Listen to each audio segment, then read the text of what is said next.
Generalmente se presentan ciertos conflictos de intereses. Acá no estamos hablando de intereses económicos, sino de otros intereses. Primero, soy paciente. Eso me lleva a ser subjetivo. Segundo, soy médico. Me lleva a ser subjetivo desde otro lugar. Me lleva a tener esta otra subjetividad. Y por otro lado, muchos de ustedes ya lo saben, profeso la religión católica, de manera que muchos de los conceptos que van a salir de acá, o que vamos a presentar acá, tienen que ver con mi filiación al Evangelio de la Iglesia Católica, al Evangelio del cual se nutre la Iglesia Católica. Dicen que el que avisa no traiciona. Entonces, si alguien de los oyentes tiene alguna idea un poquito distinta o la encara o la mira desde otro ángulo, bueno, vamos a tratar de hablarlo lo más ampliamente posible. Cuando hablamos de medicina, antes de hablar de medicina, si miramos estas figuras, decimos, mirá, se trata de equipos médicos, se trata de medicina, en fin, fantástico. Pero esto nos hace entender que nos estamos presentando frente a alguien que necesita estos equipos médicos y que puede figurar como figura en este pequeño esquema como una persona que está ahí en un lugar representada por estos dos pies que son tan humanos y con algún gráfico que dice que está mejorando o no, pero ¿quién es esta persona? A ver, esta persona está ahí. Bien, no solamente es un gráfico, no, es una persona. Muy bien, esta persona, este ser humano, lo vamos a mirar desde este ángulo, fíjense, dentro de esta caricatura del genial Quino, que no es de hace poco, pero es siempre presente. Esta persona le está preguntando desesperado al médico, por terrible que sea, quiero saber la verdad, doctor. ¿Ser humano es una enfermedad incurable? Caramba, está muy bueno tener en cuenta esto. En primer lugar, ser humano no es una enfermedad, obviamente que esto es una chanza de caricatura, pero si es incurable o si es permanente. O sea, soy humano y seré humano, y la persona a la que yo atiendo es humano y será humano. Créalo yo o no, respételo yo o no, lo mismo seguirá siendo humano, porque es incurable ser humano. En una ocasión, una persona a quien quiero mucho, me dijo, y esto me impactó mucho, en 1984 yo recién me recibía y me dijo, che, ustedes los médicos, ¿son conscientes de que cada vez que tocan a un paciente tocan un templo del Espíritu Santo? Entiéndase, desde el punto de vista de los bautizados, desde el punto de vista de que todos somos hijos de Dios, desde el punto de vista de que cuando Dios creó al hombre le dio el soplo de vida. Bien, son conscientes de que cada vez que tocan a un paciente, tocan a alguien tan importante que fue creado por Dios en su momento y te conozco, bueno, todos los conceptos que hacen que seamos tan importantes para Dios. Cuando me dijeron esto, bueno, imagínense, yo dije, amigo, después de un tiempo de sentirme así como en esa foto, que es una foto de otra persona, me sentí más como este otro. Me sentí muy empequeñecido frente a esta grandeza del privilegio que conlleva atender a otra persona, que otra persona venga y me pida, mire, ¿usted me puede ayudar con este problema? Caramba, que alguien te pide que le ayudes con ese problema, te enaltece, te enorgullece, es un privilegio. Uno se siente que puede ser útil, que puede ayudar. No es poca cosa, más bien es mucha cosa. Bien, desde este ángulo es que creo que, no sé si todos, pero casi todos los días me acuerdo de esa pregunta que me hizo esta persona hace muchos años. A partir de acá vamos a entrar un poquito en algunas notas brevemente aclaratorias. Los conceptos que siguen ahora acá son válidos para cualquier persona enferma que tenga interacción con el equipo de salud, con los agentes de salud, haciendo, digamos, un énfasis particularmente en los enfermos internados, particularmente dentro de los enfermos internados con enfermedades graves y dentro de esto particularmente en los enfermos en aislamiento, que es una de las cosas que nos motiva a hacer todo esto que estamos haciendo. Ese aislamiento ahora se está dando por el SARS-CoV-19 famoso, pero no solo ahora. Contemplemos brevemente que siempre se ha dado el aislamiento, por ejemplo, de un enfermo que tiene una enfermedad muy grave y muy contagiosa y muy poco tratable, una tuberculosis resistente, por ejemplo, hay que aislarlo. Y esto ocurre desde hace muchos años, no de ahora. O sea, los que tratamos estas cosas conocemos que el aislamiento significa tal o cual cosa, lo que pasa es que era un fenómeno, o sea, una situación poco frecuente. De alguna manera, también el aislamiento se da en algunos casos por la condición del enfermo, porque puede tener un carácter muy tímido y no se expresa correctamente, o no sabe expresarse, o no sabe demandar, o porque es excesivamente demandante y se lo aísla. Uy, este es un paciente muy demandante, pregunta todo, repregunta, molesta, y se lo aísla. Hay distintas formas de aislamiento. Este aislamiento que tenemos ahora es una característica especial, que no deja de haber estado antes y no dejará de estar nunca, en algunos o en otros aspectos. Lo que pasa es que esta pandemia del COVID-19 es solamente una circunstancia, una gran circunstancia en cuanto a la gravedad y una gran circunstancia en cuanto a la extensión de pandemia.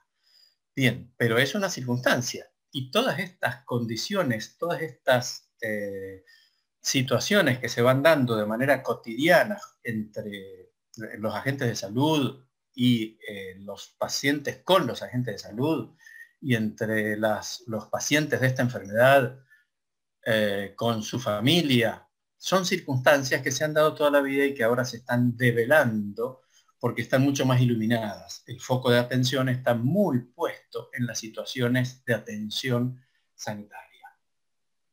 Por esto se nos hace tan cara la formación humanista y humanización de la medicina, que siempre debería estar frecuente, que es una cosa que siempre tenemos que tener en cuenta, que la formación humanista, a ver si la medicina es una ciencia humanista, amigo, la humanización de la medicina debería ser una cosa natural. Sin embargo, es necesario que de vez en cuando la recordemos, que es un poco lo que estamos haciendo ahora. Hay otra forma de aislamiento. Esta otra forma de aislamiento es,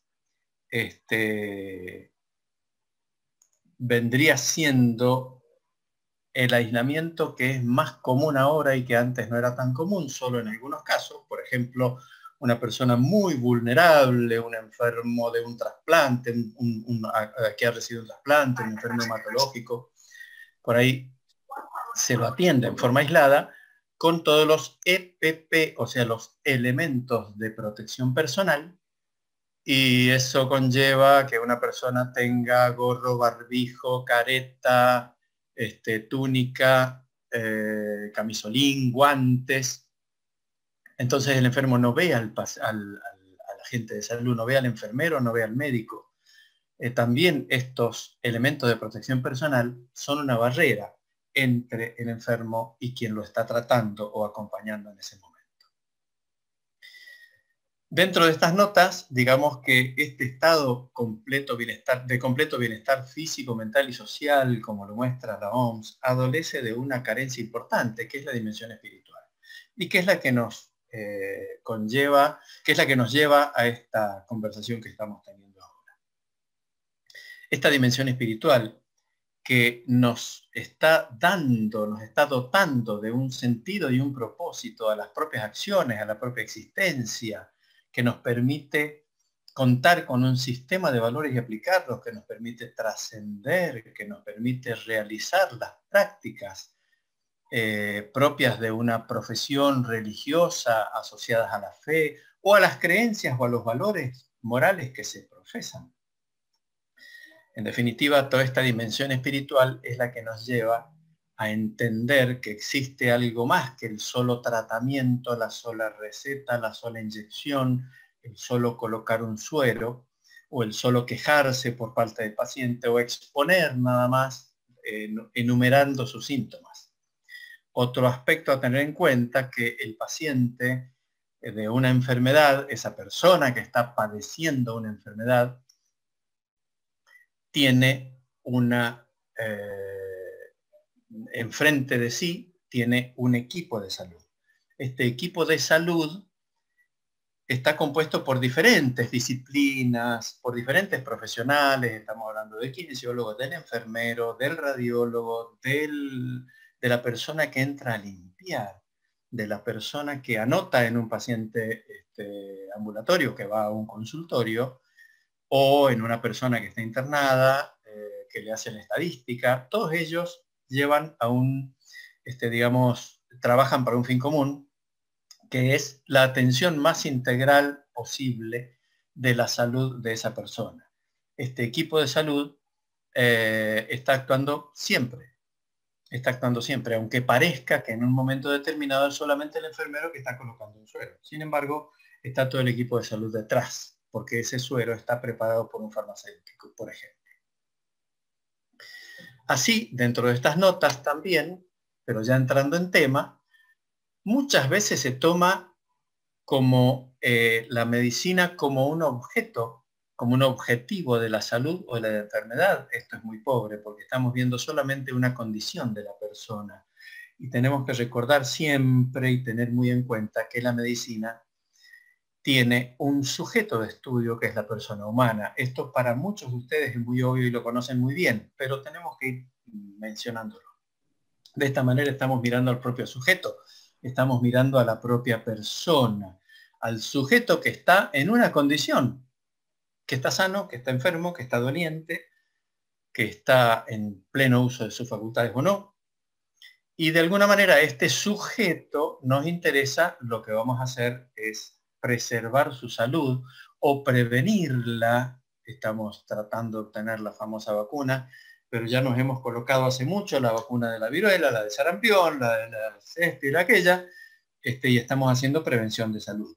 Imagínense, está faltando una vacuna en este momento y estamos tan enfermos. Imagínense, tan enfermos, tan enfermables, y hemos estado enfermos y hay muchos que están enfermos. Imagínense si no tuviéramos ninguna de las vacunas que se usan habitualmente. Estaríamos en una condición mucho más enfermada. Así, este enfermo, al que preferentemente le vamos a llamar la persona enferma, nos vamos a dirigir muchas veces a él diciendo el enfermo, pero siempre vamos a entender la persona enferma. Cuando siente algo, siente un dolor, siente un síntoma, síntoma significa lo que se siente, ¿verdad? Se encuentra frente a una cosa que le ocurre. Se le fue la voz, habla, no puede hablar, o algo parecido. Tiene un dolor, tiene fiebre, se encuentra desganado, algo le pasa. Entonces aparece esta alarma. ¿Qué me pasa? Se siente amenazado por esto que es. Esto es malo. Acá me está pasando algo. Este cuerpo mío, o mi mente, según el caso, está teniendo un daño. Quizás sea menor, pero en este caso estamos hablando del que llevaría una envergadura mayor. Esto nos lleva a el temor. La persona inmediatamente piensa, corro peligro. Corro peligro de perder alguna función, corro peligro de perder la vida. Y acá hago una referencia a que no estoy hablando solamente por lo que uno ve, sino también por lo que yo he sentido. He tenido otras enfermedades antes de este COVID. Sin embargo, nunca me sentí en riesgo de vida. Sí, con COVID. Con COVID sentí riesgo de vida. Y aparece esto que es una decepción. Se enferma mi vecino, se enferma mi paciente, si pienso en médico, se enferma mi hermano, si pienso en familia, se enferma el papá del hijo de mi amigo, perdón, el papá del amigo de mi hijo, me salió. Se enferma otra persona, pero de pronto siento una decepción. Ah, me estoy enfermando yo. Esto me está pasando a mí. Uno se siente habitualmente vulnerable en la mente, en el intelecto, pero de pronto acá uno adquiere una tremenda conciencia, la realidad le impacta a uno de manera tal que no solamente siente ya la conciencia vulnerable, sino que se encuentra vulnerable, está vulnerable. Al estar vulnerado y al tener esta deficiencia por la enfermedad, esta persona termina, digamos, llegando a un punto de ser una persona necesitada. Siempre somos una persona necesitada. ¿Quién no necesita una cosa u otra? ¿Quién no necesita comer o ir al baño o trasladarse? Siempre tenemos necesidades, pero no somos muy conscientes de ello. Siento apetito, voy como, no siento la necesidad de comer como una necesidad visceral fundamental. De tal manera que en este momento esta persona se encuentra necesitada mucho más de lo que creía anteriormente, mucho más de lo que estaba anteriormente o mucho más de lo que creía anteriormente. En este caso ya comienza a necesitar de algo depende, lo hace dependiente de otra persona que tiene una formación específica para esto. O sea, necesita para su enfermedad un tratamiento que puede ser específico, que puede ser calmante, pero es un tratamiento, que haga un tratamiento que le mejore su calidad de vida, cubriendo algunas de sus necesidades. Necesita el diagnóstico, el informe inicial, el informe evolutivo, que le digan en principio qué es lo que le está pasando, que le digan cómo va su enfermedad, y por supuesto necesita del pronóstico. Todo esto es un mensaje, de manera que necesita también del trato, que viene siendo el código del mensaje. O sea, alguien le informa, el paciente recibe la información, pero hay un código con el cual se maneja esto. Yo puedo en este código decírselo de una manera muy bruta. Mire, usted tiene una enfermedad por este problema de su piel, usted tiene lupus, ¿sabe? Caramba, uno dice lupus, epa, sí, la gente se muere de eso.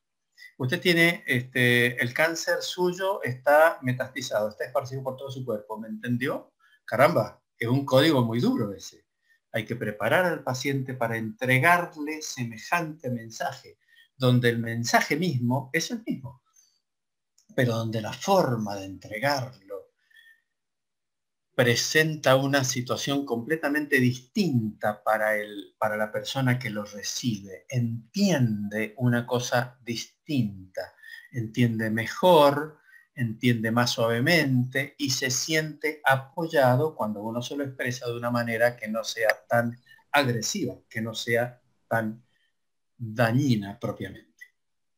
Esta persona necesitada necesita de la escucha atenta de sus necesidades. Otra vez el código, que se le escuche atentamente, que es uno de los medios para mejorar este código necesario. Estas necesidades que el enfermo percibe en ese momento y que muchas veces no se atreve a expresar, porque a veces se encuentra frente a dificultades como haber recibido un trato autoritario, un trato cortante, un trato paternalista. Mire, mijito, esto es así, y no le gusta, entonces por ahí no se atreve mucho a preguntar. A veces no se atreve a preguntar porque le duele mucho y no puede preguntar. No es que no se atreve, sino que sencillamente no puede. O porque no tiene suficiente expresión verbal, o porque está mudo, o porque sufrió una enfermedad que no le permite hablar. Son necesidades que quien está escuchando, que quien está, digamos, atento a lo que el enfermo le pasa, tiene que ir descubriendo que necesita, aunque no lo pueda verbalizar. Ante estas necesidades, tantas veces, muchas veces, es un poco penoso decirlo, pero muchas veces no expresadas, el acercamiento por parte de la gente, por parte del terapeuta, es muy oportuna. A veces el terapeuta, cuando utiliza este modo paternalista o este modo un poco duro, autoritario y cortante, evidentemente tiene un problema. De manera que cuando lo expresa de la mejor forma, con atenta escucha y con amabilidad, entendiendo lo que el paciente quiere o necesita, sería terapéutico para el paciente y también para sí mismo. Otra experiencia que se los digo desde el punto de vista subjetivo, con la propia subjetividad de enfermo y la subjetividad de agente de salud. Es terapéutico entenderse con el otro. Hablo de terapéutico porque estamos hablando de una relación médico-paciente o una relación equipo de salud-paciente. Si fuera una relación, digamos, marital con mi esposa, no sería terapéutico propiamente dicho, pero sí sería acrecentador del amor que nos une. Muy bien, ese trato amable se va presentando, se va siendo necesario en esta tan delicada situación en donde hay una persona que es la persona necesitada y vulnerable y otra persona que tiene los elementos para poder ayudarlo a salir de ese problema. En una intervención cualquiera, viene un enfermero a colocarle el suero al paciente. Primero tiene que saludar, tiene que presentarse, tiene que explicar qué le va a hacer. Les cuento una breve anécdota. Una cosa que es muy dolorosa es que te saquen sangre de la arteria. Algunas personas de las que están escuchando probablemente alguna vez lo habrán experimentado. En mi profesión en general, como soy neumonólogo, muchas veces es necesario conocer algunos elementos que se buscan punzando, pinchando una arteria. Es muy doloroso. Siempre le digo a los médicos jóvenes, no pidan tanto ese análisis. Cada vez que pidan ese análisis, piensen qué pasaría si ese brazo fuera el de ustedes. Esto lo vengo diciendo hace muchos años. Me tocó estar en un lugar donde me pulsaron la arteria muchas veces y les aseguro que aquello que yo decía antes que era doloroso, es cierto, es doloroso. En una ocasión una enfermera me dijo, sí, me termina de sacar sangre normalmente y después me dice, bueno, mire, le voy a sacar sangre de acá. Y yo dije, no, arterial no, otra vez. Me dice, disculpe, pero a mí me han dicho que les tengo que sacar, tengo la orden y tengo que sacarle sangre arterial. Ah, y no hay otra, a ver, no hay otra alternativa. Esta enfermera supo decirme, mire, me dice, usted se puede negar. Y si usted se niega, yo no le voy a sacar sangre, porque usted tiene derecho a negarse. Sin embargo, el médico me lo ordenó y creo que es bueno para usted. Les aseguro que fue envalentonadora esa señora que me sacó sangre finalmente, porque por supuesto que después de eso le dije, sí, tome, y le di el brazo para que sacara, desde luego. Esa explicación que me dio me hizo muchísimo bien, fue genial. Y se lo agradecí posteriormente, por supuesto, gracias a Dios, porque le gustó que se lo agradeciera también.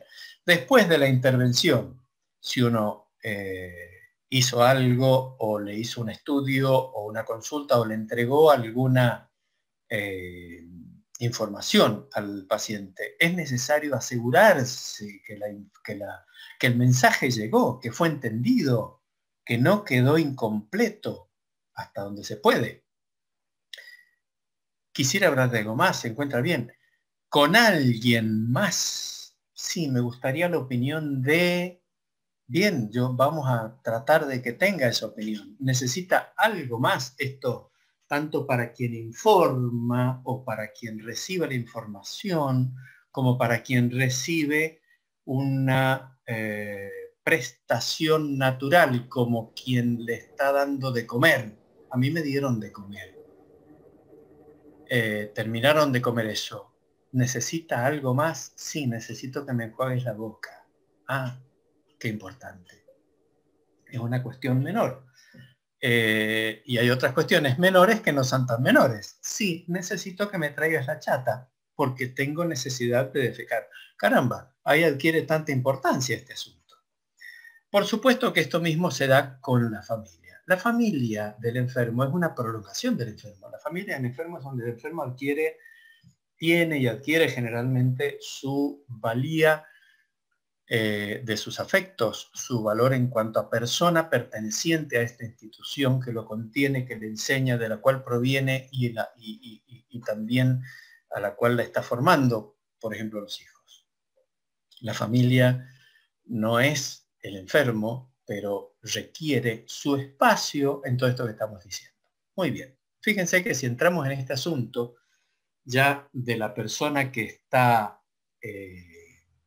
a la cual se le ha disminuido su calidad de vida, se le ha quitado o sacado algunas cosas. La enfermedad te saca y te quita cosas. Un enfermero lo desviste a uno, te sacan la ropa, es necesario, la desnudez. Aparece esta desnudez y desaparece la intimidad o no, porque esa intimidad que ya no me pertenece porque me sacó la ropa a alguien con todo derecho, a veces, generalmente de una manera muy amable, aunque no siempre. Pero cuando uno entrega o delega esa intimidad, estoy desnudo y sí, estoy desnudo porque necesito estar desnudo, porque ustedes necesitan que yo esté desnudo para tratar mi enfermedad. Entonces uno delega en esas personas el hecho de estar desnudo. Delega la confianza en la que yo estoy desnudo. No deja de protegerse, porque entiendo que me van a beneficiar gracias a que no existe la barrera de la ropa. Bien, eso lo puedo hacer cuando el agente de salud me consideró una persona humana, me consideró que voy a estar en una situación que probablemente no me gusta, estar desnudo frente a 2 o 3 personas que me están haciendo algún procedimiento. Sin embargo, puedo llegar a delegar ese entendimiento de la desnudez. Pero la enfermedad, y aquí les voy a contar en forma coloquial algunas cosas que me ocurrieron. Despojado de la ropa, voy a leer un poquito, permítanme, para abreviar el tiempo. Despojado de la ropa, de la compañía de los tuyos, de la autonomía, te quedas solo y tu persona. Recordemos que en la internación por COVID, cuando uno está un poco grave, el COVID puede ser leve, moderado y grave. El leve está en la casa. El moderado también está en la casa con mayores cuidados, aunque sean telefónicos. Y el grave está internado. Cuando estás internado estás solo. Te quedas solo y tu persona. Estás vos y tu conciencia de solo y disminuido. Uno aparece, se toma la conciencia de que uno es uno y está existiendo de una manera muy singular. La conciencia de la propia existencia, pero como frente a un espejo en el que no te puedes ver. O sea, uno se ve la punta de los pies, puede levantar la cabeza y más o menos contemplarse dónde está. Sin embargo, no me veo la cara. Y esto me trae a colación que un kinesiólogo en una ocasión, cuando ya podía caminar un poco, me llevó hasta el baño, al cual yo no podía ir solo, y me mostró en el espejo y me dijo, mira, te hace mucho que no te ves. Bueno, que te veas al espejo.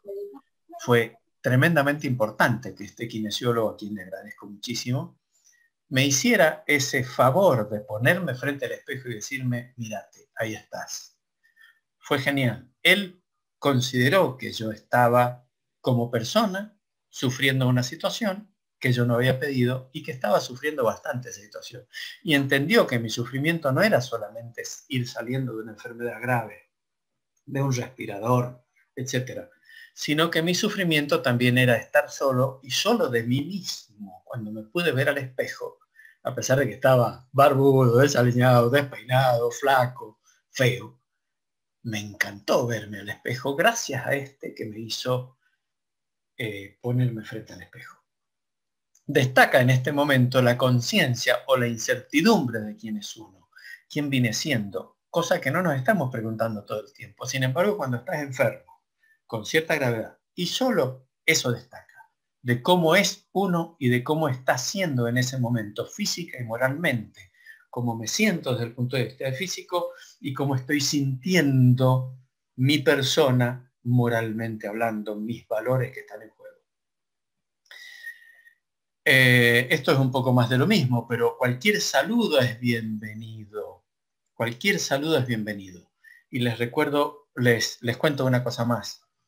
El afecto al que estamos acostumbrados generalmente, de pronto nos encontramos sin ese afecto. Y un comentario, una respuesta, una escucha, que a veces puede parecer un favor, pero en algunas personas es una obligación. Una de las personas que me encantaba que entrara a mi habitación, yo estaba en la habitación en la que me encontraba internado, muchas horas solo. Entraba un enfermero, me hacía lo que tenía que hacer, se iba. Entraban 3 veces al día las personas de limpieza. Personas que tenían unas instrucciones y esa era toda su formación específica para esto. Y eran personas sumamente amables. Estas personas sumamente amables siempre saludaban y teníamos en algunas ocasiones un pequeño diálogo. Hola, ¿cómo estás? ¿Cómo? Bueno, pequeño diálogo. Ese pequeño diálogo que tenía con estas personas que estaban 3 veces en mi habitación, eran distintos porque iban compartiendo los turnos, cada uno en su turno, era importantísimo. Ellos limpiaban muy rápido y se iban, siempre con la barrera de los elementos de protección personal. Yo no les veía la cara, pero había una señora que yo la podía distinguir porque se notaba su figura de señora, había otro que era un joven y había otro de edad mediana. Los recuerdo perfectamente y les agradezco muchísimo que siempre me hablaban, siempre se dirigían a mí, no entraban a limpiar solamente. Ellos sí me hacían un favor. Ellos no tenían la obligación de tratarme, de tener un tratamiento conmigo, de decir, ¿y usted quién es? ¿Cómo está usted? No, no tenían la obligación, sí me hacían un favor. Pero cuando entra una persona del equipo de salud, ¿es un favor? No, es una obligación. Porque el tratamiento de colocar la inyección o el tratamiento del médico de hacer el diagnóstico o la evolución, ya no es solamente un favor, sino que requiere, digamos, se le está requiriendo a esa persona que cumpla con su deber, básicamente. Muy bien. Recordemos que las 5 etapas famosas de esta psiquiatra Elizabeth Kubler-Ross, la negación, la ira, la negociación, la depresión y la aceptación, que se utilizan para pérdidas en la persona que está con una grave enfermedad, se ven. Tanto la negación, la ira, la negociación, la depresión y la aceptación están. Y el personal de salud, más que nada el enfermero y el médico, deben estar atentos a cuál situación tiene el enfermo en este momento. Por ejemplo, si tiene negación a esta enfermedad, es necesario que se lo apoye verbalmente, sin reforzar su negación. Durante la ira hay que entender que no es personal, esa persona está enojada con la situación, no con uno. Cuando entro yo me dice, ¿por qué tengo esto? Y no está enojado conmigo, está enojado con la situación que pasa, está enojado probablemente consigo mismo, está enojado con el creador, está enojado, puede expresarse como si estuviera enojado conmigo. ¿Y usted por qué me dijo tal o cual cosa? No tiene un problema conmigo, tiene un problema, no es personal. Durante la depresión, permitir que se exprese. Cuénteme, ¿qué le está ocurriendo? Confíese un poquito. ¿Lo podremos lograr o no? Eso depende un poco de las habilidades que uno tenga. Durante la negociación, aliviar los sentimientos de culpa y el miedo irracional que una persona puede tener. Porque durante esa negociación uno promete todo con tal de salvarse, uno negocia con lo que sea, Dios mío, voy a creer en vos todo el tiempo, te prometo que si me sacas de esta voy a hacer esto, esto y aquello. Bien, aliviar un poco los sentimientos de culpa y el miedo irracional. Y durante la aceptación, entender al paciente, la comprensión al paciente y el apoyo a la familia, porque de pronto el paciente entendió. Y la familia dice, ¿pero por qué pasa? Bueno, hay que ir y entender que la familia puede estar en una etapa distinta de la aceptación, como está el paciente. Ojo, estas etapas no se dan en este orden, se dan en cualquier orden. Y así como en un momento yo puedo empezar como enfermo aceptando mi enfermedad, en otro momento me puedo deprimir o puedo negar la enfermedad. Se dan en cualquier orden. Muy bien. Pasamos un poquito a la relación entre el equipo médico, llamémoslo el equipo terapéutico, donde están incluidos todos aquellos que dijimos del equipo de salud, y el paciente. Dentro, digamos, a la base de una relación médico-paciente, de una relación entre el paciente y el equipo de salud, subyace una relación personal y es inevitable que se influyan uno al otro. Cada paciente que yo atiendo me influye a mí y yo influyo en el paciente. Eso ocurre siempre. Hay que tratar de que sea en un mismo nivel. La medicina, que está muy tecnologizada, tiende a separar un poco al paciente y al médico o a cualquier otra terapeuta, pero vamos a entender el médico por un momento. Esta medicina muy tecnologizada está más centrada en la enfermedad, está más centrada en los medios diagnósticos y no tanto en la persona en sí misma. Se necesita personalizar al otro y entender que no es un objeto médico, no es algo que puedo cosificar, es una persona que está en una condición difícil.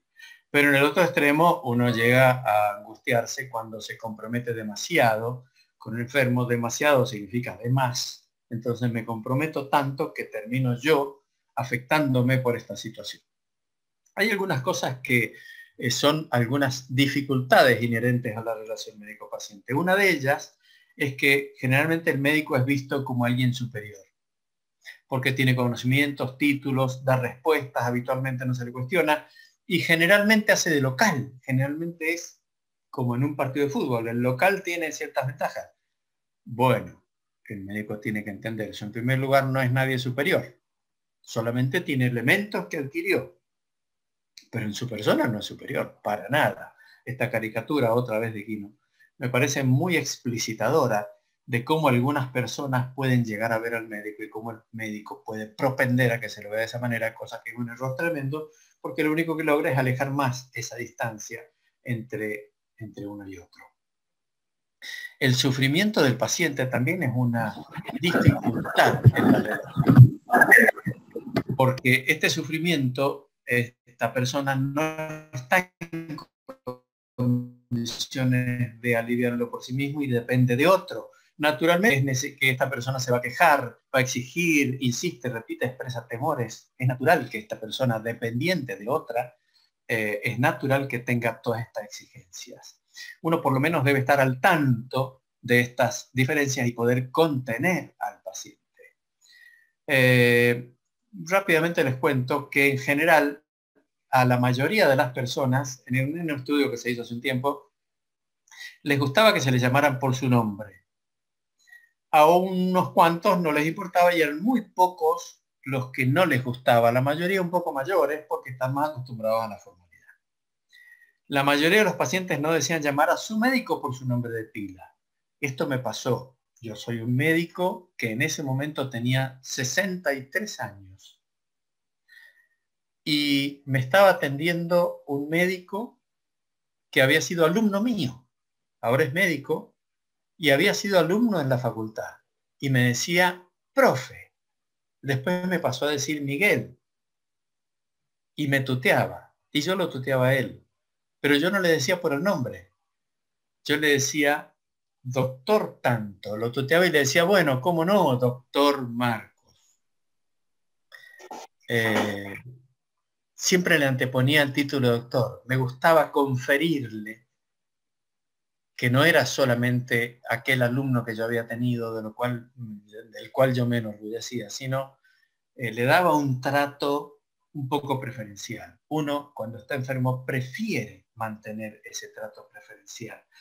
De manera que yo me considero que sí, me gustaba que me dijeran Miguel, pero también me gustaba darle un trato preferencial a la persona que me estaba ayudando a superar mi enfermedad.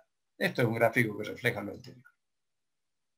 En la relación médico-paciente tenemos la relación activo-pasiva. Esta relación activo-pasiva es cuando el terapeuta está activo y el paciente no. Yo estuve 17 días sometido a un respirador, conectado a un respirador y con un coma farmacológico donde yo no podía colaborar con la terapéutica.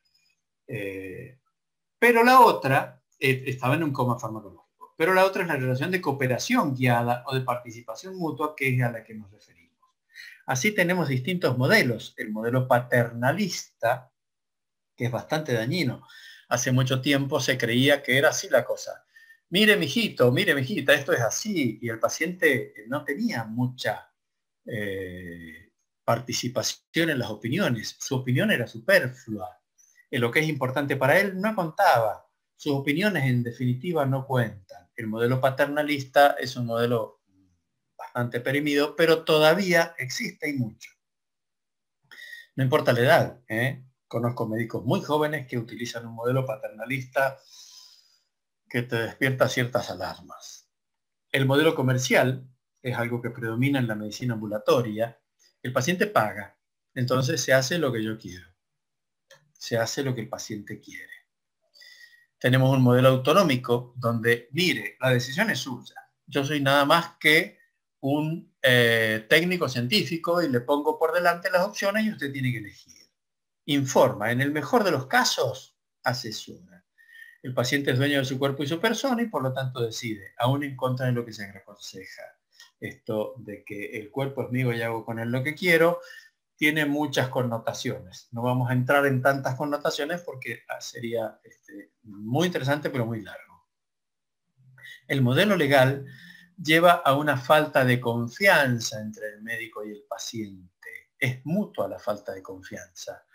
Hay una tendencia a protegerse de conflictos legales y la relación persona a persona queda bastante fuera de la relación persona a persona queda bastante fuera de este ámbito donde buscamos que no me demanden, que yo no haga nada por lo que me demanden o que no deje de hacer algo, entonces estoy más pendiente de que no me pase nada legalmente, en lugar de preocuparme de beneficiar a mi paciente.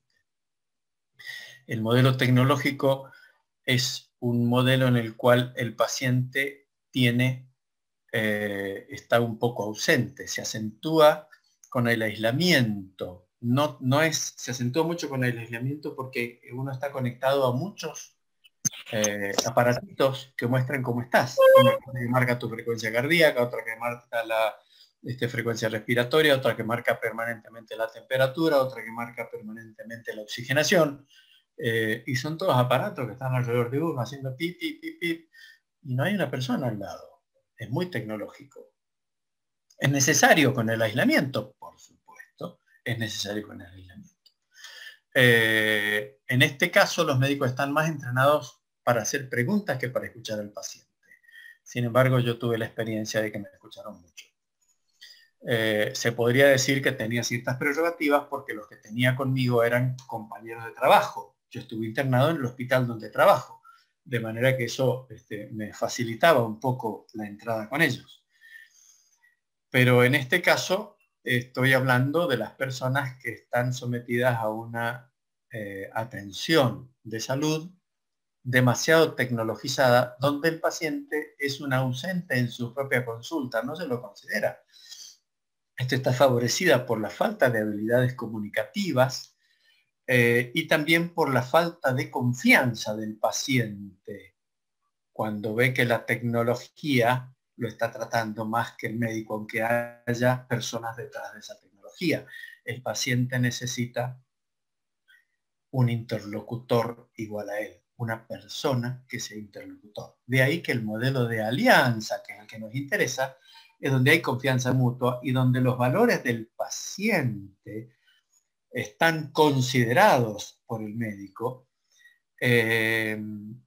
y lo que el paciente realmente quiere en relación con su cuerpo, con su persona, con su espíritu, es necesario que sea valorada y que sea considerada.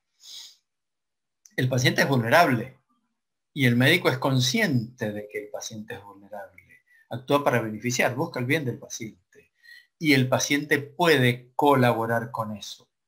Intervienen elementos tanto racionales como espirituales en esta relación mutua, en esta relación simétrica, donde son dos personas que se están tratando entre ellos, donde hay un tratamiento de uno al otro.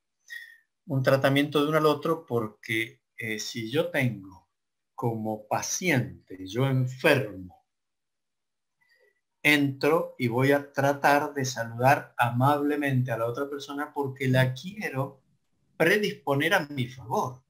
Y esto generalmente ocurre. Las personas que concurren al consultorio, tanto en un lugar como en otro, en el hospital, en el consultorio privado, en una consulta casual, suelen iniciar la pregunta o iniciar la conversación con un trato muy amable. Desde luego que estas personas quieren predisponer a uno, quieren predisponer al terapeuta, quieren predisponer a este interlocutor favorablemente porque necesitan de él. Y necesitan que esta relación se establezca en un plano de amabilidad. Entonces, entregan amabilidad buscando amabilidad. Esto hace posible que la relación persona a persona sea bien considerada tanto uno como el otro, tanto por uno como por el otro. De esta manera, el médico también atiende a lo que el paciente le está saludando y luego le está contando y le pregunta cosas que ayudan no solamente a entender qué enfermedad está sufriendo esta persona, sino que también ayudan a que el paciente se sienta confortable. Voy a revelar un pequeño secreto que no es un problema, pero claro, uno lo guarda para sí. ¿Cuántas personas he atendido yo en mi tiempo de médico? Muchas, son muchas. ¿Cuántas personas de la misma enfermedad he atendido? Muchas. ¿Cuántas veces le he dicho lo mismo a esas personas que tienen la misma enfermedad? Muchas. ¿Con las mismas palabras? Sí, con las mismas palabras. Y se lo he dicho en un tono como si en ese momento se me estuviera ocurriendo. Uno actúa, hace un papel para darle a esa persona un nivel de una jerarquía de usted es lo más importante en el mundo para mí. No porque se lo quiera dar porque yo sea bueno, no, porque es así. O sea, yo le estoy dando a esa persona la gran jerarquía de que en ese rato, esa media hora que estoy con él, yo me estoy centrando en esa persona y esa persona es lo más importante para mí en ese momento. Así lo sentí yo en mi enfermedad. Así sentí yo que me trataba un enfermero en mi enfermedad. Y yo le decía, disculpame que te esté demorando con esto. No te preocupes, me decían, no te preocupes, date tranquilo que yo estoy acá para vos ahora. Bueno, pero te estás demorando. No te preocupes, quédate tranquilo. Yo estaba, no sé, en alguna situación comprometedora. Disculpe, gracias a Dios que no es la hora del almuerzo, pero yo estaba en una situación comprometedora como podría ser tener la necesidad de evacuar mi intestino y me habían puesto la chata y lo que tenía que salir no salía y yo sentía que le estaba demorando al enfermero, y el enfermero me decía, tranquilo, ocupate de lo tuyo que yo te espero. Esa persona me estaba diciendo, aquí, en este mundo, existimos vos y yo. No te preocupes, yo estoy con vos. Yo sentí eso. Y más allá de que me emociona un poquito recordarlo, francamente, efectivamente me sentí amigo de esa persona que conocí hace 2 minutos, apenas hace 2 minutos. Y que le pregunté, vos sos enfermero, ¿y cómo te llamabas? Me llamo tanto. Muy bien, mucho gusto. Sí, yo sé quién sos vos, porque, bueno, qué sé yo, por lo que fuera. Apenas en ese diálogo ya habíamos logrado, él había favorecido que lográramos un momento de confianza que para mí era tremendamente valioso. No podía él darme la mano, no podía él abrazarme como hubiera sido lindo, como podría haber hecho mi hijo. Bien, no podía, además estaba yo aislado. Además, él estaba con elementos de protección personal, tenía 2 pares de guantes puestos, 2 guantes uno arriba del otro. Tenía barbijo, careta, antiparras, camisolín. O sea, había muchos elementos que nos separaban. Sin embargo, también había muchos elementos que nos acercaban. Y eso yo intentaba ponerlo como podía.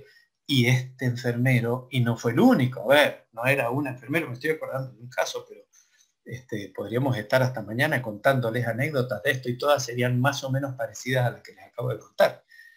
Este enfermero, como muchos otros, lograron que efectivamente ese contacto interpersonal ocurriera, a pesar de la situación de aislamiento.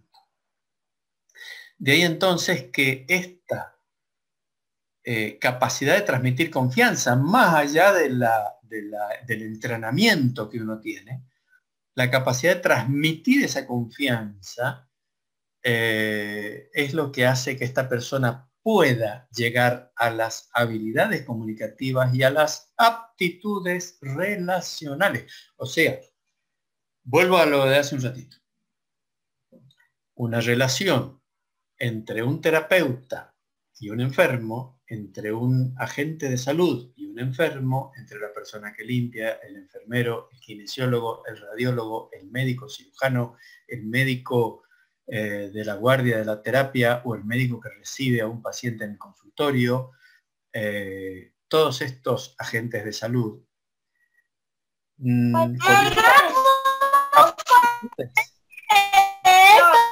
con estas aptitudes relacionales, perdón, me distraje un poquito,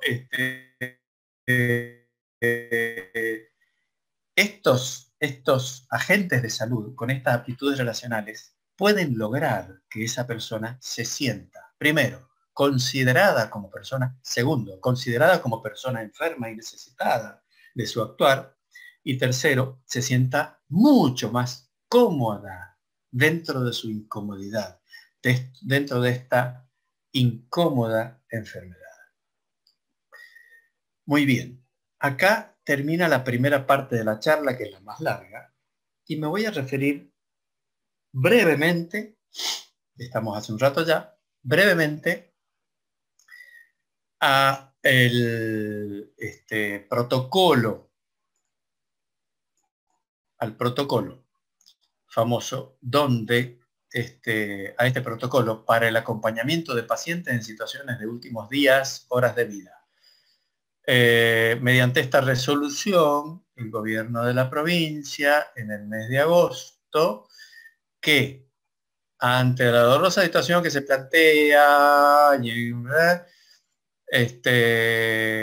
se aviene el gobierno a, o digamos, le propone, le impone mediante un decreto al sistema de salud unos cuantos conceptos para que el enfermo grave o terminal, llamado, según esto, el enfermo en situación de últimos días de vida,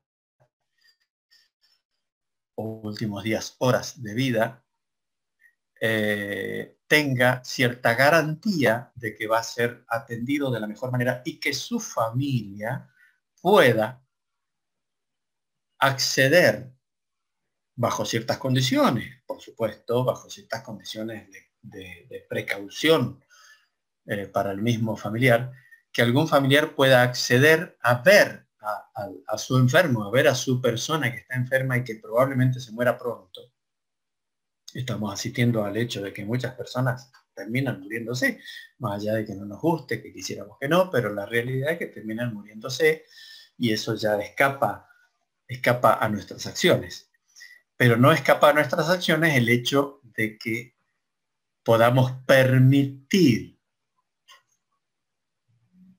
el contacto, la llegada, no el contacto físico, sino la presencia de una persona de su familia cuando el enfermo está en una situación terminal.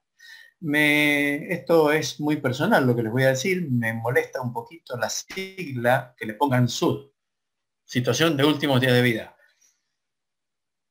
Bueno, endurece un poquito eso, pero es un detalle.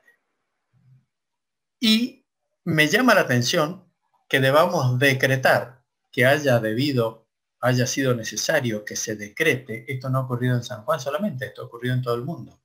Hay una situación, hay un decreto similar en la Nación y hay todo un cuadernillo con instrucciones para esto, que es muy similar y es mucho más extenso, pero que la sociedad necesite de un decreto para que seamos condescendientes en el buen sentido, para que seamos sensibles a la situación del enfermo, es preocupante. No deberíamos estar necesitando un decreto para eso. Sin embargo, lo existe. Y es bueno que esté ese decreto. Más allá de que no deberíamos necesitarlo, es bueno que esté. Este protocolo para el acompañamiento de pacientes decreta que el protocolo se aplique, ¿verdad?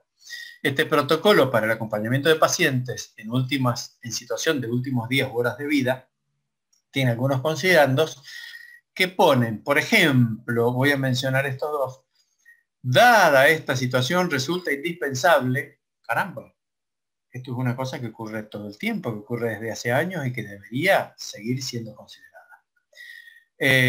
La Organización Mundial de la Salud y diversos organismos internacionales han destacado la necesidad de humanizar la atención médica. Caramba, ¿cómo es esto de destacar la necesidad de la humanización médica? Me parece perfecto que se destaque, pero no debería haber sido necesario.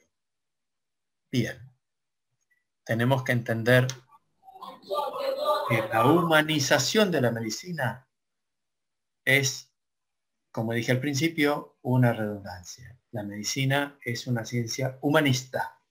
Y humanizar una ciencia humanista, bueno, entonces se refiere al código que une al receptor emisor y al receptor emisor del mensaje. Este código tiene que ser la humanización, tiene que ser entender que el otro es un humano como yo. En el Ministerio de Salud Nacional, como les decía, hay unas cuantas, hay muchas consideraciones. Me llamó la atención, acá se preguntará a la familia si la persona profesaba una religión determinada y si quisieran avisar a algún representante de su credo para que oficie un acto religioso. Esto está en el Nacional y me llamó la atención que no estuviera en nuestro protocolo sanjuanino, pero sería conveniente que estuviera. En estas recomendaciones para informar a la familia que la muerte es inminente y para establecer un plan de atención, preparar a los trabajadores de salud para la entrevista y para establecer, esto está puesto textual, por eso está los/las, por estas situaciones que estamos viendo ahora, lo he puesto textual sencillamente. No debería ser necesario, todos los trabajadores de salud, o sea, todos los que estamos formando parte del equipo de salud, debiéramos estar ya entendiendo cómo ir trabajando. Por supuesto, cuando sos un profesional muy joven, estás aprendiéndolo, pero sos muy joven durante un tiempito, después ya no sos tan joven. Deberíamos estar ya preparados. Sin embargo, se hace acá necesario que se los prepare y se lo pone por decreto. Se recomienda que durante la entrevista se pueda valorar al enfermo, la percepción que tienen los familiares, ponderar y adecuar las expectativas, abordar de manera empática. De alguna manera, todo esto ya debería ser una cosa... Perdón, Miguelito, perdón, un ratito. Le pido a la gente, por favor, que apague los micrófonos porque hay interferencia y perdemos lo que usted está diciendo. Muchas gracias. Gracias, Miriam. Muy amable. Muchas gracias por eso.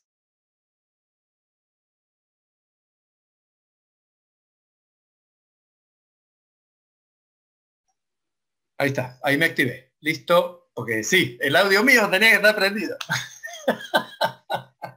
Bueno, muy bien, estoy terminando, les cuento. Esto que estamos diciendo que existen reglamentaciones, decretos, normativas para que esto ocurra. Está bueno que existan, pero no está bueno que fuera necesario que existieran. Deberíamos ya tener que formara parte nuestra la forma de atender a las personas que están muy vulneradas y que están en una situación en la que se necesita que yo lo trate con la mayor amabilidad y dedicación posibles. Cuando lo he sentido como paciente, lo he valorado de una manera, de una tremenda manera. Lo he valorado muchísimo. Y les aseguro que si antes yo intentaba ser amable con mis pacientes, es una cosa que desde luego se refuerza con la experiencia. Hasta aquí llegamos y bueno, les agradezco a todas las personas que se han quedado escuchando todo este rato. Y agradezco mucho a Miriam Andújar, para mí Miriam con todo afecto, que me hayas invitado a dar esta charla, donde he vertido algunas de las experiencias y con eso me quedo. Muchas gracias.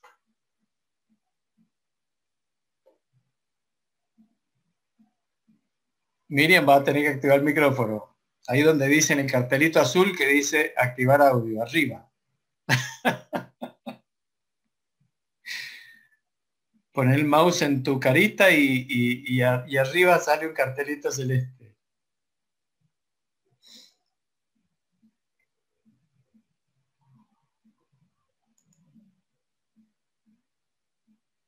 Bien, bueno, yo voy diciendo un poco que esto, mientras tanto vos te activas en el micrófono. Ahí está, ¿me escucha, Miguel? Había un problemita aquí. Bueno, Sí, muchísimas estamos gracias. vos y yo con micrófono. Sí, muchísimas gracias, Miguel. Por lo que veo no hay preguntas, pero dejamos abierto unos minutos por si alguien quiere hacerle una pregunta. Yo tengo una anotada. Lo que sí hay es un agradecimiento de mucha gente por haber compartido su experiencia antes o sea, apenas lo convocamos a Miguel, le pedimos precisamente que nos compartiera esto, ¿no? Cómo él había vivido esto de ser un médico enfermo de COVID. Y obviamente creo que ha sido muy enriquecedor y los comentarios así lo dicen. Para nosotros es un gran honor y un gran milagro que usted esté aquí también, ¿m? Porque estuvo complicado, Miguelito, pero como siempre decimos, los bajitos, gremio en el que estamos usted y yo, somos de dar batalla, así que bueno, muy agradecida, la universidad, muy agradecida, y celebramos que pueda estar formando desde la Facultad de Medicina que se empeña tanto en formar profesionales con esta mirada, la medicina humanista integral, formada en valores humanos, en valores cristianos. Ojalá todo esto redunde en que el día de mañana nuestros profesionales de la salud, no solamente los médicos, sino todos los que intervienen en el equipo de salud, puedan transmitir esa relación más personalizada con el paciente. Dejo si alguno quiere hacer una pregunta y si no se la hago yo, Miguel. Yo quisiera hacer una pregunta. Sí. Sí. Hola Miguel, soy Rodi. ¿Quién es? Rodi Pardo. Rodi, qué gusto. ¿Qué haces, Miguel? Me encantó, Bien. me encantó. Realmente, como puse ahí, lograste ponernos en la piel del Miguel paciente con tu relato. Mira. Y la pregunta, para darle oportunidad a otro, va a ser concreta. Estando en la cama como paciente, ¿pudiste hacer una abstracción de que eras un médico y pensar como médico? Me encantó la pregunta. Sí. Sí y no. En algunos momentos sí, en otros momentos no. En alguna ocasión tuve la tendencia de hacer valer mis fueros. ¡Epa! ¿Cómo me vas a hacer eso si yo sé que esto es así? ¡Caramba! Y me di cuenta de que eso no servía. No servía. Y en otras ocasiones puedo llegar a creer, por lo menos ahora en mi memoria, que me olvidaba de que era médico. Si bien tenía un entendimiento de lo que ocurría, particularmente cuando me pinchaban la arteria, te digo, por momentos me olvidaba y me encantaba que me dijeran Miguel. Algunos me decían Doc, pero me gustaba más que me dijeran Miguel. Yo me sentía Miguel. A ver si eso te contesta. Me sentía Miguel. Sí, pero tu cabeza de neumonólogo con una enfermedad en el pulmón.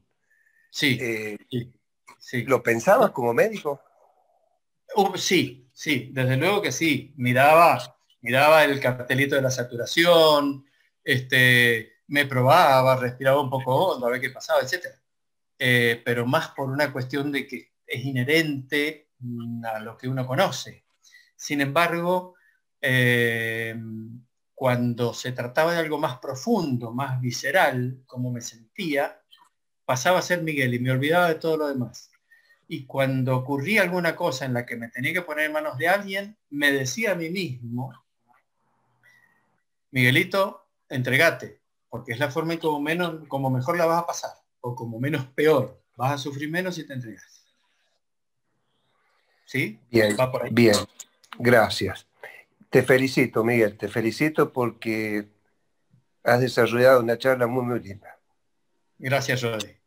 Miguel, uno de los asistentes pregunta, ¿cuál fue el aprendizaje más importante?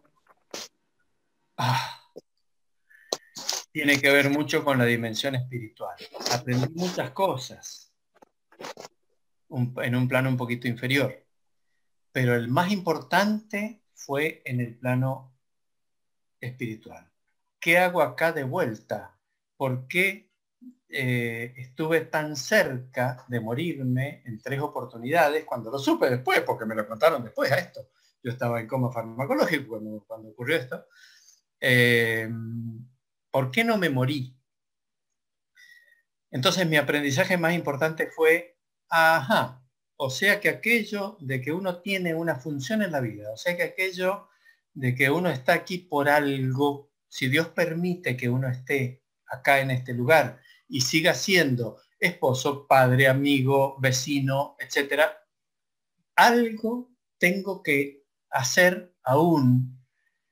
Y aprendí que tengo que mirar mi entorno un poco más allá de mí para saber qué se espera de mí. Jamás voy a ver mi entorno mirándome al espejo. Entonces aprendí que hay que mirar un poco más allá, sacarse el espejo de adelante y mirar el entorno para saber cuál es el rumbo, a dónde está el norte y qué otras cosas cotidianamente me van apareciendo. Digo cotidianamente porque cuando le conté a alguien esto, me contestó una persona que me contestó algo que me vino muy bien, me dijo, mira, estate atento cotidianamente y vas a ver que se te va revelando de a poco. Mira, él me completó un poquito mi inicio de aprendizaje. En realidad no fue un aprendizaje, fue un inicio de aprendizaje.